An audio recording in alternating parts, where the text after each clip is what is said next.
On today's Toy Spot, we are having a look at the Funko Game of Thrones Legacy Collection, figure number 8, Brienne of Tarth.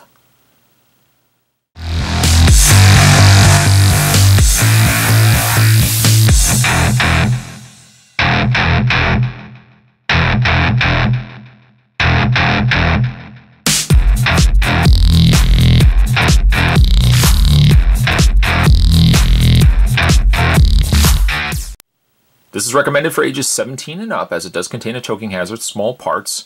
Brienne does come with a sword. Not to say that you would choke on the sword, but, definitely don't be putting that kind of thing in your mouth. Brienne of Tarth comes to us from the folks over at Funko and also Gentle Giant, who collaborated to putting these pieces to us. Spot also picked this up from the guys over at Toots Toys, where I picked up Brienne, I picked up Arya, and I picked up one other figure as well.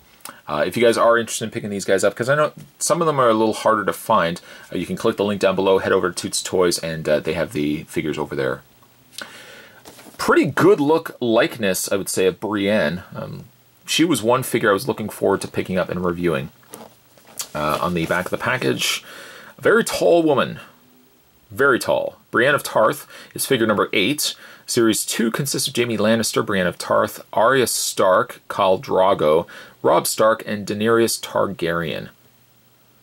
For everything else, Game of Thrones related, they also have the Pop figures as well.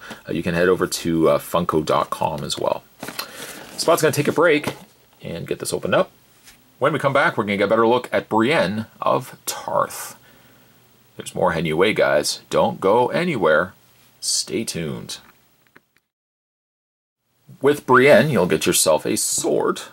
Very nice looking sword, all silver in paint.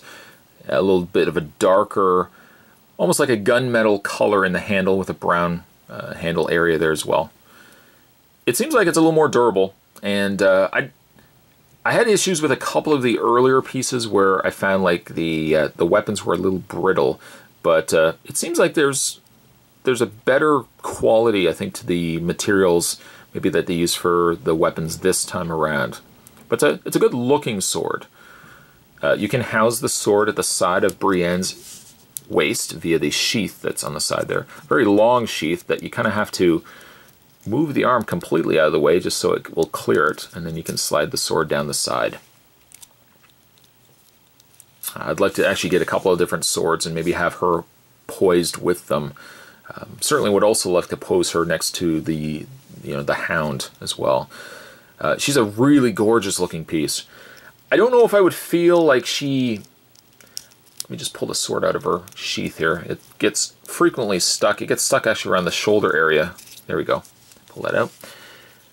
I don't know if I would say it looks spot on, no pun intended, to Brienne. It's inspired by Brienne. It looks fairly like her, but I don't know if I would say it's dead on. By a comparison, I would say Arya's figure looks more like her than this looks like Brienne. And just kind of give you guys a size difference between the two. Like, Brienne dwarfs Arya. Not that Arya was a tall figure anyways, but she is considerably taller than Arya here. Coloring is pretty good. She's kind of composed of like a gray undersuit, and then she's got this more brown, kind of caramel gold color for her armor. And then underneath the armor, there's all the silver plates. It's a really nice piece, and surprisingly, it's quite articulated for the fact that she has as much armor as she does. Shoulders are on, the shoulder plates, I should say, are rubbery too, which I thought initially was going to hinder the figure when I took it out of the package. I thought, okay, I can't move the arm out like that, but clearly you can move the arm out like that because the shoulders are rubber. I like the skirt that they put on her as well. The armored skirt. It's kind of like a greenish gray color. Like, she's very detailed. And it makes me want to get and have a look at the Jaime as well, because I think when you start putting armor on the pieces is really where the figures shine. The figures that don't have as much of the armor, I don't think are as impressive. But when you start putting armor on them, even if the likeness isn't quite there for, say, Brienne here, the armor is phenomenal. I just really dig what they've done here. For your articulation on Brienne, she, again, has a fair bit, considering she's as armored up as she is. Her head is on a ball joint, and the head moves a little easier than the issues I had with Brienne, or with Arya over there.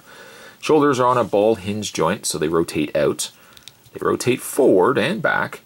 She has a bend at the elbow. Now, see, the bend in the elbow is the only problem I have with the figure, which is kind of the same thing I had with Arya, too. She does bend at the elbow and rotates, but you really have to pinpoint where that joint is. In this case, I had to rotate the forearm. She has a pretty moderate groove there for the hinge, but you have to make sure that you have the hand the right way.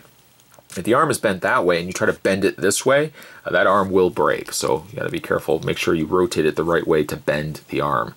What you could always do too is rotate the hand so that the hinge is always facing this way. The hand is on a ball hinge joint as well, so it rotates quite easily, and not limited at all by the armor, because the armor here is rubbery on the glove section. She has a swivel at the waist, and it also looks like it's a ball joint as well, but it's right underneath that plate, and that plate is also a rubbery piece, so it doesn't limit the figure. Legs do go forward and back out. Skirt, once again, doesn't get in the way.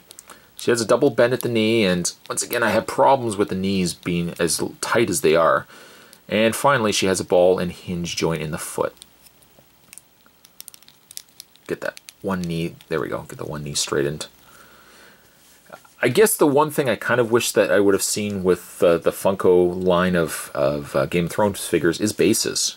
You know, because these are like masterpiece kind of figures, I would kind of hope that they would have given us display stands that had Game of Thrones across it and a placard saying what character this is.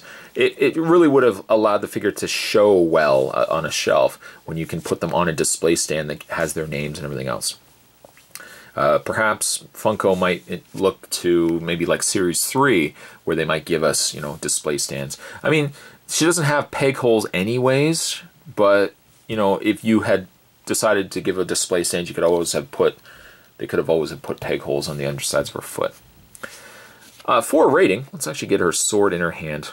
And not an easy task, again. I don't know why they make the hands so difficult. There we go. To get the swords and stuff in there. That's probably how I'm going to display her, with sword in hand. Here we go. If I could give Brienne of Tarth a rating, likeness I would say is not perfect, but it's pretty good. I'm going to give Brienne here an 8.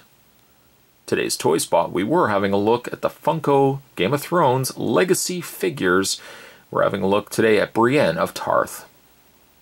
If you guys are interested again in picking up these figures, I'll provide the link down below to Toots Toys. Stay tuned, guys. Spot's going to have more videos heading your way. Thanks for watching as you always do. I'll see you next time.